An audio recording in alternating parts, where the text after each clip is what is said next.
Hello everyone and welcome to the Atelier Nekozuki podcast. My name is Katie. Today is Friday, August 23rd, 2019, and this is episode 84. I have already recorded this, so sorry if I'm slightly off kilter, but then I had some technical difficulties and have to re-record. So I literally just finished recording. I need to sit down again, so hi. I hope. I want to say hello to all my new and returning viewers. Thank you so much for joining me. You can find me on social media as Atelier Nekozuki and then on Ravelry as Nekozuki Knits. And that's it. Let's get right into the show, mostly because I am now super hungry and ready to have some lunch. And I still need to kind of cook some lunch. And I am sorry to be looking down, but if I look down for about 2 seconds, I can untangle my yarn and then I can continue working on the socks I'm working on. Success. There we go. All right, so I may as well show you what I'm actually working on right now. I picked up my Mud Punch socks in the Jumble Math colorway. I think it's Jumble Math. I don't know why I don't check these things. I know that I even said that last time. These are being knit on US 1 2.25 millimeter needles, and my favorite bit of it is definitely the speckle stripe. I love it. I really like Chantel's dye scents, and I usually try to indulge at Knit City. I know she's going to have a booth this year, and I'm super excited for that as well. And of course, I completely discombobulated the skein earlier and destroyed her lovely gumball winding, so I've got knots everywhere. There, okay, fixed. Yeah, so this is a 64 stitch sock, pretty standard. We're just doing vanilla. I might do a full tube and then snip and do afterthought heel and cuffs. I haven't decided yet. I might also just knit it, bind off, and then knit the second one. Actually, yes, I'll probably knit and bind off and then knit the second one so that my stripes match, because stripy socks are one of the few ones that I really like to match up. Tip to the wise, if you do knit toe-up socks and you're unfamiliar with toe-up socks and always where to place your heel, one of the best things to know is that the heel of your palm to the tip of your finger is actually generally the same length as your toes to where you would typically put in an afterthought or gusset heel. So if you line up the heel of your palm, you can tell I am past my heel point. So my heel will probably go in about the middle of this green stripe. Just as a rule of thumb, so that when you're knitting, you can make an educated guess for how long you actually want to make your sock. So that is one of the hints, tips and tricks. Then the other thing I started working on again is my Hirofude. So I am very much past. What you do is you start on the sleeves, knit the sleeves across, and then you pick up and knit around for a neck band and the body. You can see how that's joined in there. And I am 3 and a bit repeats past the body joining. Now my stitch marker was about a repeat and a bit up when I recorded last, so I think, yeah, I was actually right here. So I finished a full repeat and I'm about halfway through this next repeat, and I need to do 4 repeats of the lace, and then I go into the front increases. Stitch markers here with the beads are from Sarah Elizabeth, and the Scruffed Kitty is from Day Day House out of Japan. And I have some still on the site because the Progress Keeper is super cute. You know, Scruffed Kitty, so cute. Let's just dangle it in front of my face so that I can see it. And she hand paints all of these, you guys, and she paints that tiny little face on them too. Oh, I love the work. That is being knit on US 5 3.75 millimeter needles out of Madeline Tosh Merino Light. They're singles in the Coquette colorway. As I said, I picked this up years and years and years ago for this project specifically. And I have been challenged by a friend I am meeting at Disney World in October to have it finished so we can take a photo together. And so I will do my darndest to have it finished for then. It shouldn't be a big deal. I should be able to, considering how quickly I'm knitting it. It's also going to be my movie project for the next bit because we're doing, I like to watch a lot of the Disney movies before we go to the parks, especially since we have new people coming with us this trip, like my niece and sister-in-law, so we're sitting down and watching a lot of them before. I find that we pick up a lot of the music really easy then, which is really nice. So I've literally had this in stash for at least 3 years. It might be 4 to 5. At least 3. I think I bought it actually the same year that we moved into our house, so that's probably, yeah, it's definitely 4 years. So before the dollar crashed. So yes, it would have been over 4 years ago because the dollar crashed when oil crashed in Alberta, which is where we live. And oil crashed about 2 weeks after we moved into our house. Yay! Yay, housing prices plummeting 2 weeks after you move into your first house. Anyway, so yeah, so I've had this in stash for 4 years.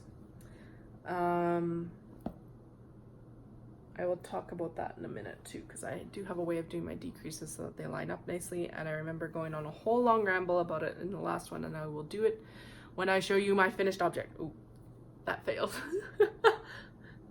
But I finished my shawl. So this is When You're Fast Asleep by Jessica Anderson Designs, and it is knit out of Ancient Arts Yarns merino singles in the antique colorway and the dusty rose colorway. So the lace in both sections is dusty rose, and then the stockinette is antique. It's got a really gorgeous drape. It blocked amazing. It's not as deep as the pattern says it should be. I could have probably knit more, but I was done. I wanted it done. And I do want to go back and reblock the bottom edge with some wires, just because I think I could get a little bit more growth there. Without making it look too awkward and weird. It did grow about 6 inches. It's about a 25-inch depth from the top here down to the bottom, which is a nice depth for me. It's not too long, it's not too short. When I talk too short, like with my sweaters, from my arm size, like underarm, to comfortable height or length for my sweater, it's about 19 inches. That's like, it'll cover my back when I bend over in low-rise jeans, as I know a lot of you know how that goes and how uncomfortable it can be. And then it's over a 58-inch or 68-inch wingspan because it's longer than my arms when I stretch out and put my face into the shawl. I knit this on US 7, 4.5 millimeter needles. The pattern calls for US 6, 4.0 millimeter needles, but I find that I am a tight knitter. Not overly tight, but tight enough that if I were to knit this kind of shawl on that needle, it would be tiny and like this long. So this way I actually ended up with a shawl that will sit nicely on my shoulders and on my arms, so it's not going to fall off. It's not going to get a lot of wear in October in Disney World. Basically, it's going to get worn long enough to get a photo in front of the castle, and then I will make sure that I wear it next time to Tokyo, because why I knit it in these colors and not in the blue tones is that the Tokyo castle is quite a bit more pink, and so this very much reminded me of the pink. Are you tired of looking at it yet? I'll have this at Knit City so you can see it in person too if you want. I think it'll actually be something that I wear there more, because I find Knit City, it kind of ranges. I've always found it a little bit chilly. Actually, I don't remember having both days be nice for any of the Knit Cities I've been there. Maybe the very first year, but very rarely. So yeah, so you can see it there for sure. And then I wanted to talk about decreases, and you can see them better here. So with both the Hitofude and the When You're Fast Asleep. Okay, I'm sorry. The Hitofude, US 5, 3.75 millimeter needles, in case I did not mention that. And it's by Hiroko Fukatsu, or Fukatsu, I think. I will actually do show notes this week and write it out. And link it so you can access it. And then This Is When You're Fast Asleep by Jessica Anderson Design, which I did tell you. Now that I've said it again, I wanted to talk about decreases. So when I do decreases, slip knit decreases specifically, I slip one as though to knit and then slip one as though to purl. I do not remember where I picked up that little hint, but I do know that I've been doing it for a while now for my lace and actually socks, just because it's easier in some ways, and I find that it creates a decrease, a right-leaning decrease that mirrors the knit two together. Yeah, left-leaning decrease that matches the right-leaning knit two together decrease. Ugh. So if you're knitting it, this is a slip knit and this is the knit two together. Slip knit, knit two together. So the knit two together is right-leaning and the slip knit is left-leaning, and I can't remember if this camera mirrors me or not. But anyway, so you can see that the slip knits look very similar to my knit two togethers. So it creates a much more consistent look. Nicer lines so that you actually have the definition that you need in the lace to show off the lace as well. So if you're struggling with that sort of thing, that's something that I would suggest trying at least. So when you do a slip knit, instead of slip one as though to knit, slip one as though to knit, and then knit them together. Slip one as though to knit, so go through the front, and then slip one as though to purl, so go the opposite direction through the front, and then you have them both on one needle, and then knit them together and see if it helps kind of bring them together nicer, or like mirror them better. So that's also what I'm doing on the Heat of Fude as well. So there hasn't been a lot of shenaniganing because there's nothing like 6 weeks before an event and starting to actually put your new stock together for that event. So most of my shenaniganing has involved audiobooks and cutting. So there's a lot of previews actually up on my Instagram right now. If you are not attending Knit City, or you would like to guarantee that you get a bag at Knit City that you want out of the print, please DM me on Instagram or email me through the website, or actually those two are the best ways to do it. Because then I can set it aside, or we can figure out shipping, because I understand not everyone can come to events, and sometimes you don't want to miss out on certain products that I'm introducing for events. So just shoot me an email or a DM and we can get that sorted out for you. But if you would like to have a preview as before cutting and all the necessary things, that is actually up on my Instagram right now. Bleh. It's in my Instagram highlights right now because it's been up for a while. So that's what's happened. I have cut everything. Everything is cut. And I had enough lining fabric, which I was super worried about. I don't want to do another fabric order until after Knit City if I can avoid it, for lining fabrics. So that was exciting. And I've got enough of the rest of the supplies to make all the bags I want to make, except for maybe some webbing for my totes. But there's also some exciting things coming through the pipeline that I can announce right before Knit City, so I will have that information to you.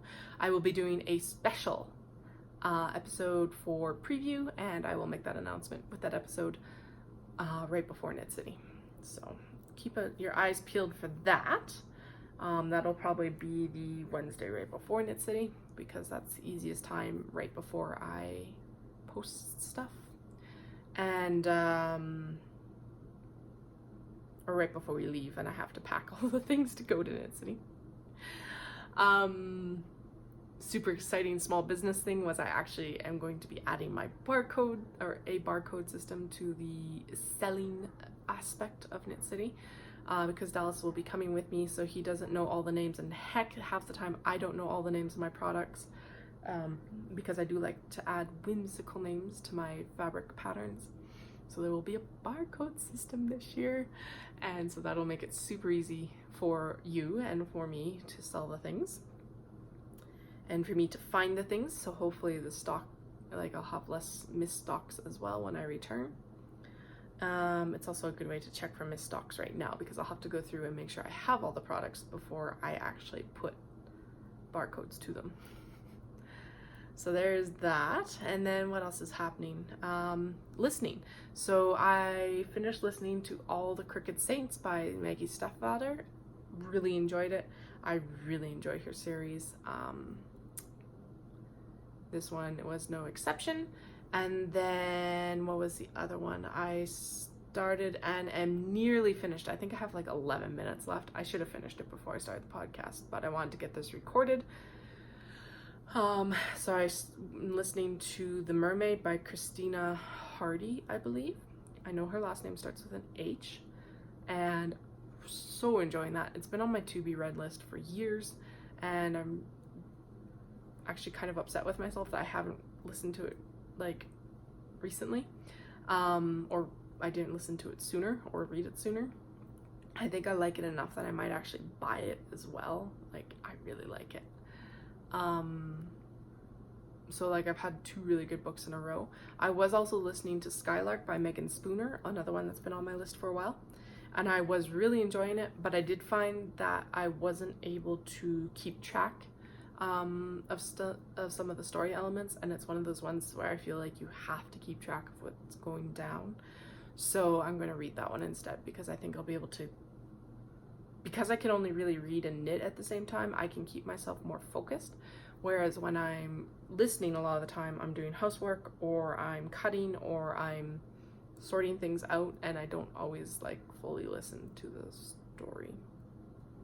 Audiobooks are good, but like, yeah, sometimes I get distracted. So it's not one of those series or books that I can actually get distracted with. So I'll have to listen, or I'll have to read it later, or listen to it later when I'm not sorting out details.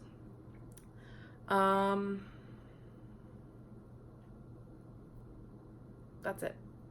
I'm going to call it there, because otherwise I'm just going to start rambling about the vet visit with the cats again. Unless you want me to ramble about the vet visit about the cats, let me know in the comments below, because otherwise I won't, and I am super hungry. It's almost noon, so I'm going to go get some food noms. If you guys have any questions, don't hesitate to contact me. You can comment below, or you can email me through the website, or you can also message me on Instagram, Facebook, Ravelry, that other social media site. And I hope you all have a fantastic and happy crafting week, and I will chat with you soon. Bye!